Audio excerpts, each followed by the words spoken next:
esplode devastata la mansarda di un appartamento a Conegliano in Lesi. Due fratellini che dormivano nella stanza. Il papà ai nostri microfoni dice è un miracolo. Autonomia, invito Zaia a fare il governatore al sud, ma se non si responsabilizza lo portiamo in piazza e gli tagliamo la testa. Bufera sulle parole di un costituzionalista di Napoli ai nostri microfoni. Sorge la Lega, Zaia dice stiamo dando fastidio. 22enne senegalese al volante senza patente non si ferma all'Alte dei carabinieri e fugge. Inseguimento da Treviso a Ponte della Priula, sparato anche un colpo in aria. Consiglio comunale senza punti da trattare, giunta che non trova soluzioni per la città, lo sceriffo Gentilini striglia Conte, ma il sindaco difende la squadra e replica le critiche che si fanno nelle riunioni a porte chiuse. Gli ultimi rilevamenti ARPAV segnano una riduzione dei valori di PM10, da livello arancione si torna da domani a quello verde, grazie anche ai venti in quota, spiega il meteorologo Iannicelli. Arrivano da un'azienda di Vidor le travi che garantiranno un futuro, lo storico ponte di Bassano del Grappa. Festa San Biagio di Callalte per i 100 anni di Rina Caronello, la forza della nonna che ha raggiunto il traguardo grazie al buon cibo, dice, ma anche alle preghiere. Telespettatori di Antena 3, buonasera, ben trovati. L'edizione trevigiana dei nostri telegiornali si apre con la tragedia sfiorata alle 6 di questa mattina a Conegliano, una esplosione, una caldaia che probabilmente esplode, devasta una mansarda dove dormivano due bimbi, due fratellini che sono vivi davvero per miracolo.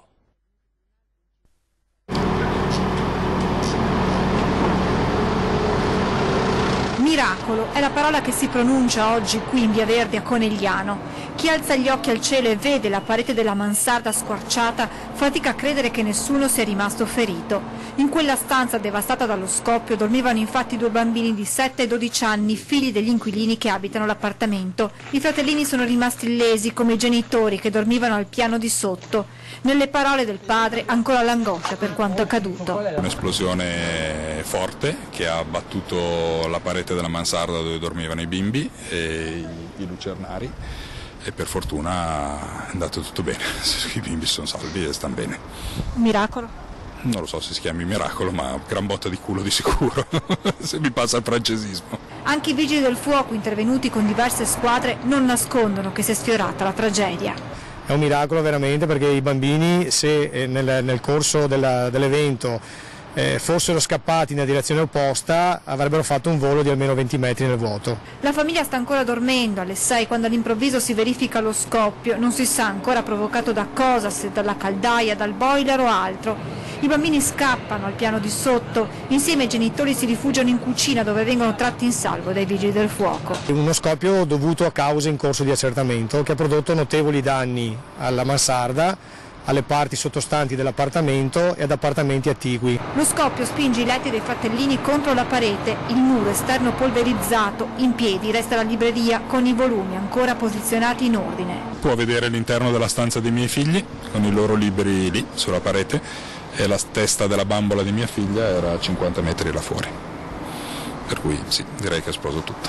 Frammenti di vetro, calcinacci, detriti volano ovunque. È tutto il cornicione pieno di roba ancora. Nella mia terrazza ci sono tanti vetri. Un botto terribile, grosso. Anche mia moglie, che aveva preso anche le gocce per dormire, è saltata anche lei sul letto.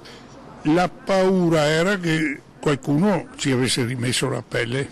Toccherà ai tecnici dei vigili del fuoco chiarire cosa abbia provocato lo scoppio che ha causato danni ingenti. È inagibile totalmente l'appartamento interessato dallo scoppio e un altro appartamento attiguo a questo. E adesso la scena da film, nella notte tra Treviso e Ponte della Priula, in inseguimento anche uno sparo in aria. Senza patente e per nulla intimorito, un senegalese di 22 anni a bordo di una Aurea 3 non si è fermato all'Alte dei Carabinieri. Ha premuto il piede sull'acceleratore e da via Nino Bixio a Treviso si è diretto a tutta velocità verso Ponte della Priula. Ne è nato un inseguimento, è accaduto verso le 5 del mattino. Arrivati vicino al ponte, una pattuglia dei militari di Susegana si sono messi di traverso per bloccare la folle corsa, ma il 22enne, senza esitazione, ha ingranato la marcia e rischiando di investire i carabinieri è passato tra l'auto e il guardrail. Uno dei due militari ha esploso un colpo di pistola in aria a scopo intimidatorio, ma il senegalese ha continuato la corsa. L'inseguimento è terminato a Susegana quando l'Audi A3 è rimasta senza benzina. Arrestato per resistenza pubblico ufficiale l'automobilista. Insieme a lui in auto c'era anche il proprietario della macchina, ignaro che il coetaneo non avesse mai conseguito la patente. Lo aveva fatto guidare perché lui la sera aveva bevuto. Adesso le immagini del pauroso scontro frontale tra due auto questa mattina poco dopo le 11 lungo la Castellana, Ariese Pio X, una macchina finita fuori strada, l'altra di traverso lungo la carreggiata, feriti entrambi i conducenti delle vetture estratti dai vigili del fuoco. I due automobilisti sono stati portati d'urgenza all'ospedale di Castelfranco, le condizioni fortunatamente non sarebbero gravi, il traffico ovviamente rallentato fino alla rimozione dei mezzi dalla strada. Lasciamo per un attimo adesso la cronaca per tornare a parlare dell'autonomia e i toni che sono sempre più forti, soprattutto nella polemica tra sud e nord, una polemica innescata, come sapete, dal governatore della Campania De Luca qualche giorno fa, e poi le parole ai nostri microfoni che hanno creato una vera e propria bufera. Invito Zaia a fare il governatore del sud, ma se non si responsabilizza lo portiamo in piazza e gli tagliamo la testa. Lo ha detto un costituzionalista, un docente dell'Università di Napoli. Le reazioni immediate nei social e anche la replica del governatore Zaia.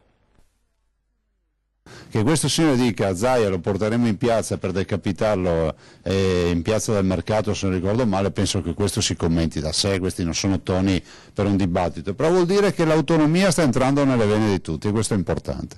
Il governatore del Veneto cerca di smorzare i toni dopo le accese polemiche scoppiate in seguito alle dichiarazioni rilasciate ai nostri microfoni dal costituzionalista Massimo Villone, che aveva risposto così alla domanda che ricordava come, secondo il presidente Zaia, l'autonomia delle regioni aumenta la responsabilizzazione delle amministrazioni locali nell'utilizzo delle risorse. Ma io invito il presidente Zaia a venire lui a fare il governatore, a patto che poi, se non si responsabilizza abbastanza, lo portiamo a piazza mercato e gli tagliamo la testa. Il Sud si affrancherà se si batterà con noi per l'autonomia, ha spiegato poi Zaia. Finalmente andrà al vedo e vedrà in questa azienda virtuale gestita da alcuni se è vero che sono così bravi ad amministrare oppure no. Una regione che esporta malati, a mio avviso, non è una regione da premiare. Le dichiarazioni di Villone erano arrivate al termine di un confronto tenutosi a Padova proprio sull'autonomia. Mi spiace non essere stato lì al faccia a faccia, altrimenti avrei potuto spiegare che quella malizia che ci mettono e quella voglia di dire che il progetto del Veneto affamerà il sud o sarà la secessione dei ricchi rappresenta una marea di boiate che questi signori dicono perché non hanno altri argomenti. Dichiarazioni quelle del costituzionalista che hanno immediatamente fatto il giro della rete, scatenando molte reazioni indignate. Sono inorridita, è un'allusione precisa ad una piazza che è stata teatro di esecuzioni capitali, tra cui quella famosissima di Masaniello, il rivoluzionario napoletano che aveva cercato di ribellarsi all'oppressione del governo di allora, scrive una donna su Facebook. Durissimo anche il consigliere regionale Alberto Semenzato, che si è rivolto direttamente al docente. Le sue parole intimidatorie in odor di minaccia ci scivolano come delle gocce d'acqua. Le rammento che anche qui a Venezia abbiamo una piazza dove svettano due colonne, quella di Todaro e di Marco. Dibattito dunque sempre più acceso intorno all'autonomia, il cui iter va comunque avanti nonostante il rischio di un ulteriore allungamento dei tempi, dopo le parole del premier Conte che aveva parlato di mesi e quelle del vice Salvini che aveva detto entro l'anno si farà. Io sono qui per difendere l'autonomia e la porteremo avanti. È una grande riforma e non mi aspettavo sinceramente che si liquidasse in 2 o 3 mesi, però è pur vero che io vengo già da un Vietnam che è quello del referendum che non mi volevano far fare. Vi posso garantire che ogni centimetro, ogni millimetro che guadagniamo in avanti non lo cediamo il giorno dopo per indietreggiare. Intanto mercoledì 27 in Commissione parlamentare per le questioni regionali ci sarà l'audizione del Ministro per gli affari regionali e le autonomie, Erika Stefani. Non è d'accordo con quello che ha deciso di fare. Nel frattempo oggi con il polverone alzato si difende lo stesso Massimo Villone, finito nel laberino delle polemiche, premesso che si trattava solo di una battuta, anche perché la Costituzione vieta la pena di morte, come ben noto ai costituzionalisti, dice il docente dell'Università Federico II di Napoli. Era solo un cortese invito al presidente Luca Zaia a venire al sud per vedere quanto fosse capace di governare in queste zone, ovviamente con la previsione di una piccola sanzione, dice, nel caso si dimostrasse incapace. Una precisazione, una replica che però evidentemente non riesce a ribaltare quello che è la polemica, la bufera, insomma, che in queste ore si sta facendo attorno alle sue parole.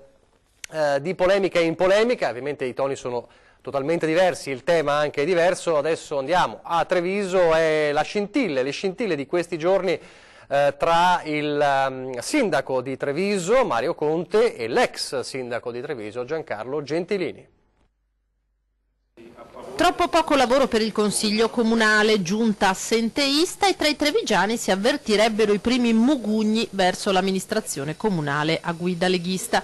Parola dello sceriffo Giancarlo Gentilini, staccanovista per definizione, che mette in guardia il sindaco Mario Conte. I cittadini, dice, stanno perdendo la pazienza. Non vedono soluzioni, le promesse sono state archiviate e quindi Mario Conte e la Giunta devono essere in mezzo al popolo. Nei miei 18 anni non ho mai chiuso il comune di Treviso, ero qua sabato e domenica e adesso invece venerdì si chiude il comune e non c'è più nessuno. Questo io non lo tollero assolutamente. Pronta la risposta di Conte, che rivolgendosi a Gentilini sfodera immancabilmente il sorriso, senza rinunciare però a qualche stilettata. Non lo so di che amministrazione sta parlando, io credo invece che l'amministrazione comunale di Treviso e questa giunta sia molto attiva.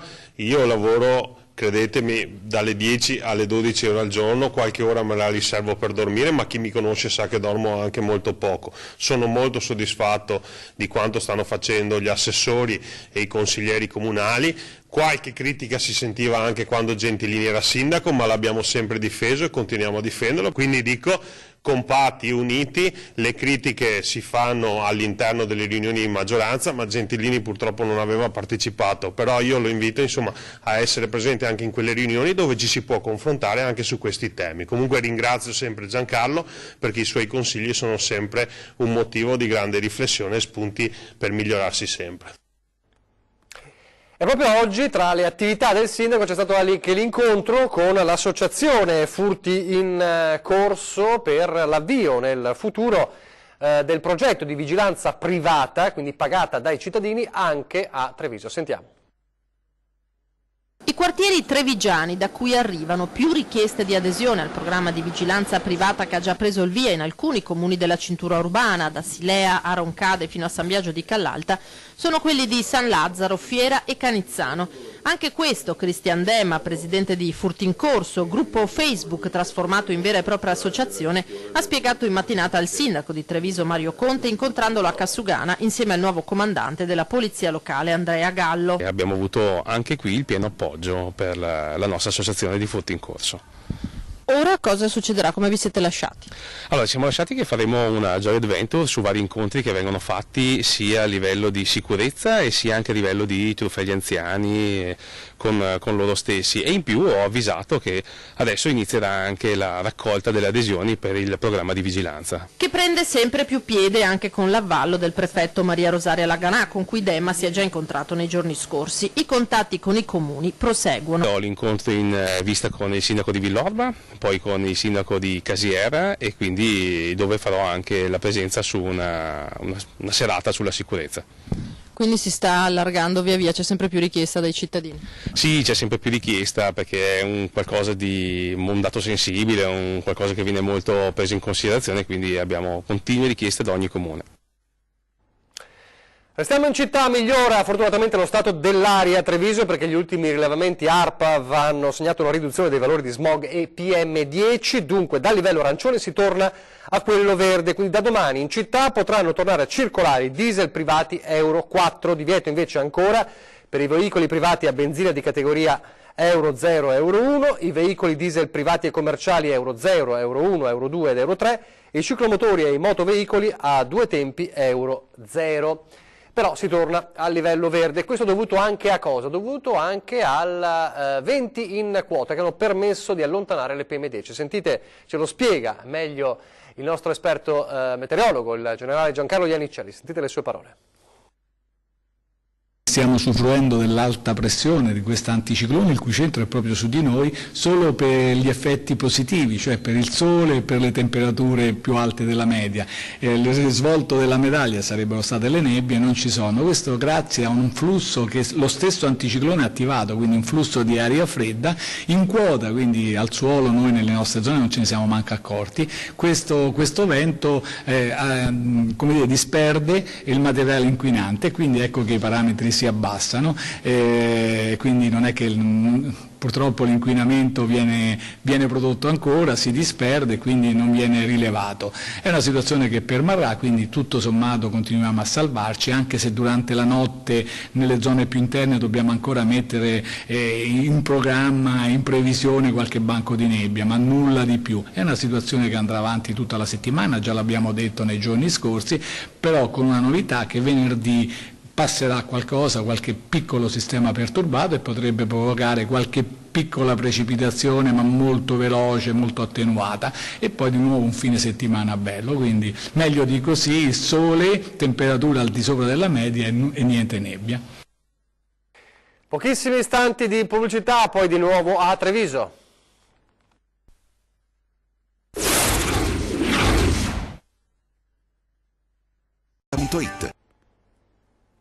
Rieccoci in studio in diretta per parlare adesso del ponte di Bassano, lavori in corso delicatissimi, quelli del ponte vecchio di Bassano, ed è a Vidor, nella Marca, in una fabbrica che costruisce complesse architetture in acciaio, per esempio per archistar come Renzo Piano, che sono ormai pronte le travi che garantiranno il futuro del ponte di Bassano. Noi siamo andati a vederle in anteprima, guardate.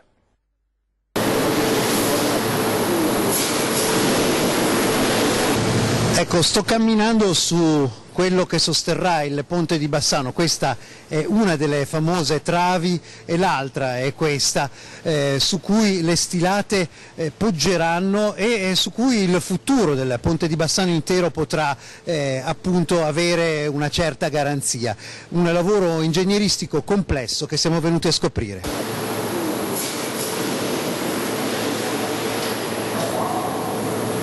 Ecco, questo praticamente terrà l'intero ponte su di sé. Questa è la nuova base di appoggio delle stilate del ponte. Possiamo vedere alle due estremità che vi sono delle piastre. Andiamo a vedere proprio queste qui. Queste sono le piastre in cui la trave appoggerà sulle fondazioni, sui plinti, che a loro volta appoggiano su dei pali.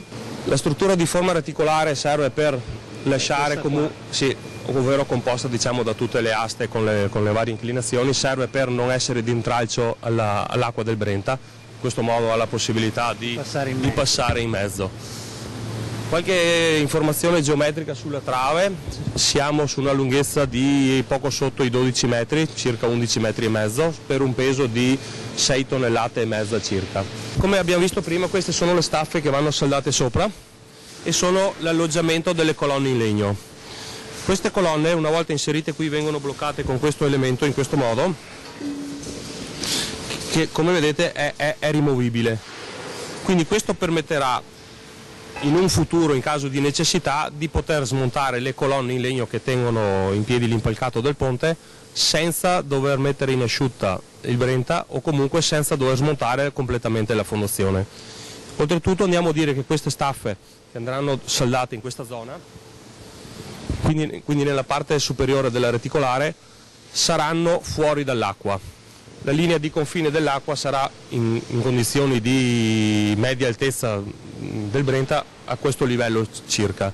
Quindi questa parte rimane fuori dall'acqua. La stanno tirando su naturalmente con gli argani, ma tra poco invece verrà posizionata proprio sul letto del Brenta. Insomma, una nuova tappa, un nuovo capitolo del Ponte Vecchio.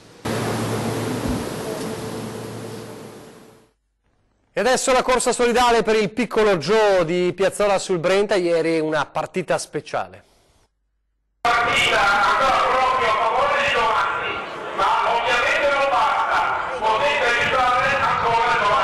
Oggi è una giornata che ci rende orgogliosi di essere bassanesi. Abbiamo tra noi il piccolo Giovanni ed è un figlio del nostro territorio, è un bambino che ha bisogno di un intervento chirurgico molto costoso e noi ci siamo impegnati ad aiutarlo. Noi come Bassano ci sentiamo responsabili per trovare a lui una soluzione che gli permetta di non subire l'amputazione, di poter avere una vita normale, di poter correre e giocare a calcio. So che lui è molto legato al pallone, quindi vorremmo vederlo fra poco nei nostri campi a giocare con noi. Beh, lo abbiamo visto, lui, il nostro piccolo Joe, è stato ospite d'onore e protagonista della partita che al Mercante ha visto scendere in campo i giallorossi contro il Bessica. È stato proprio lui, con i suoi 2 anni e poco più, che su iniziativa della nostra emittente ha dato il calcio d'inizio.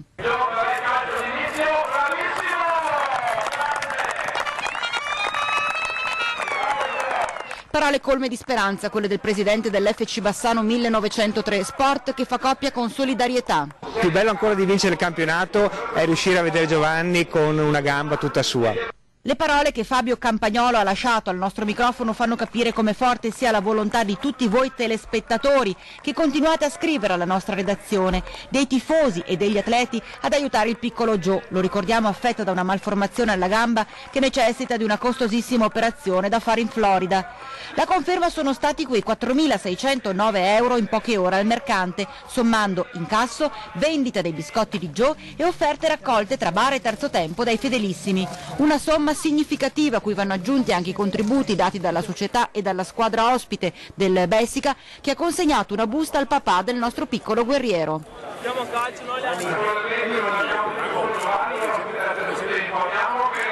Papà Bruno molto toccato da questa corsa alla solidarietà. Sono molto emozionato anche riguardante questa organizzazione che c'è stata, insomma, siamo molto felici di questo che hanno fatto. Ecco. Io e Giovanni e la nostra famiglia ovviamente ringraziamo non con il cuore ma anche con le mani tutte aperte tutti quanti i tifosi e tutti coloro che ci stanno aiutando in questa impresa. Grazie mille. Palpabile l'emozione, oggi il monte della vostra solidarietà è arrivato a quota 64.500 euro, la vetta dei 400.000 è ancora lontana, ma come abbiamo sempre detto, insieme si può. Ed è ancora una volta il presidente del Bassano Calcio che lancia un'idea. Quindi spero di riuscire a organizzare, e do un appello a molte squadre del territorio, delle amichevoli, magari anche con il Cittadella, con il Vicenza, con l'Atalanta, delle amichevoli da poter disputare magari in primavera e con il ricavato a favore di questa causa. Lancio l'appello a tutti i presidenti di calcio, chissà che qualcuno lo accetti. Noi di sicuro continueremo a sostenere questa nostra grande campagna di solidarietà per il nostro piccolo, dolcissimo Joe. Chissà che anche il basket non raccolga questo appello per Joe. Di basket parliamo adesso, parliamo della gara della De Longhi contro Jesi nel giorno dell'esordio del nuovo arrivato David Logan. Tutto facile per Treviso che batte Jesi con 31 punti di scarto.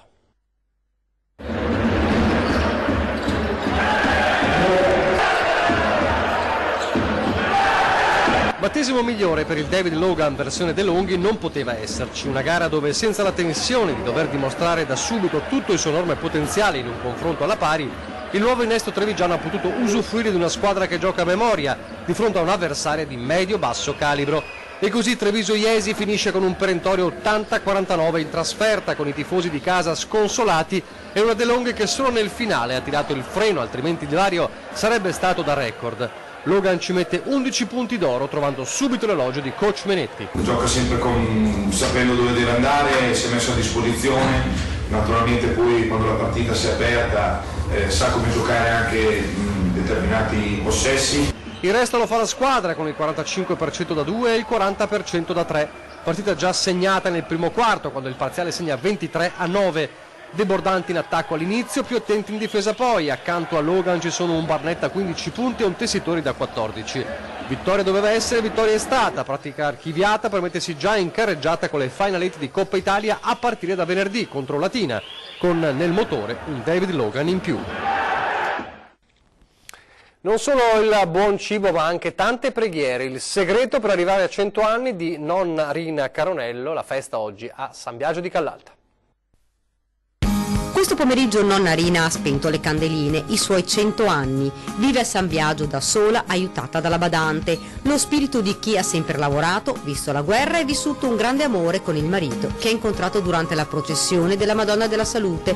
Lei ricorda ogni istante. Lui era davanti, c'era sempre io. caso, se stavo dentro io e mi guardavo avanti, se io mi incontravo con l'occhio. Da allora, se mi accompagnano a casa, mi vespero e che continuano la nostra vita. L'amore si legge ancora nei suoi occhi, quell'amore che dura davvero per sempre. Alle coppie in crisi lei dice: quando questo ricevuto il sacramento del matrimonio non si deve più a romperlo, perché questo è un segno che mi dà il Signore e non altri. Prodotta e che parte da Torino e a Milano non si ferma più e la va diretta al Piave. Fra le tante sorprese un carabiniere oggi in pensione che ai tempi della guerra andava a trovarla e aiutarla ai campi perché il marito era al fronte. Un traguardo bellissimo, dice. È la cosa più bella del mondo. Magari arrivassimo anche noi, chissà, non si sa. Non poteva mancare il sindaco Alberto Cappelletto che ricorda i valori che hanno sempre accompagnato nonna Rina. Una persona che raggiunge 100 anni e si trova in mezzo ai propri cari e quindi condividendo questo momento con l'affetto è una cosa bellissima. A lei il nostro auguro più grande. 20:10 fra pochissimo per parlare dell'autonomia della sanità con Francesco Benazzi, direttore generale dell'ULSS 2 Marca Trevigiana, e Cinzia Bonan, segretaria della CISL Treviso Belluno. E poi alle 21:15 la prima serata con Ring, il nostro talk show del lunedì, la politica alle corde. Cominceremo con una intervista a Monica Andolfato, giornalista del Gazzettino nel mirino, finita nel mirino della camorra in Veneto, i tentacoli dunque della piovra nel nostro territorio nella prima parte, poi temi di attualità, dall'autonomia ai risultati anche ovviamente della Sardegna, la vittoria del centrodestra che spinge ovviamente a nuovi ragionamenti nella maggioranza di governo. Allora in studio dicevamo Monica Andolfato, giornalista del Gazzettino, ma poi Fabio Bui, presidente della provincia di Padova, l'onorevole Federico D'Inca del Movimento 5 Stelle, il senatore Marco Marin di Forza Italia e Marcello Bano della Lega. E adesso le previsioni del tempo, grazie per averci seguito, arrivederci.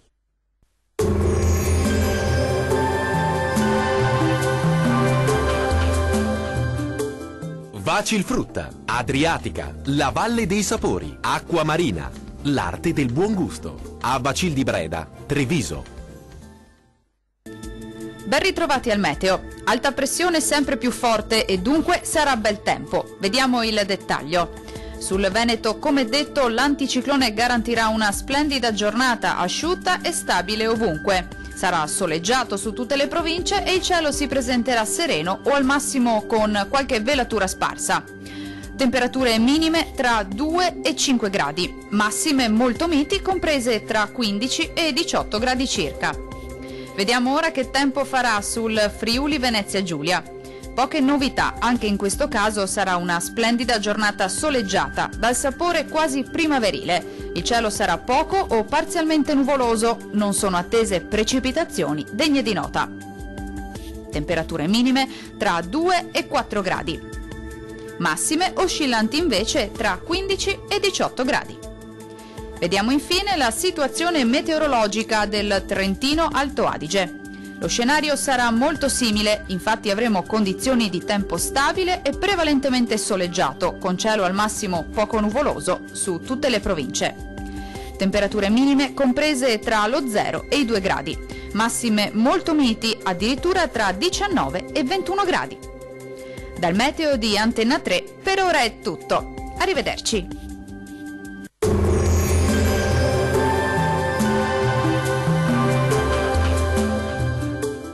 Vacilfrutta, Adriatica, la Valle dei Sapori, Acqua Marina, l'arte del buon gusto. A Bacil di Breda, Treviso.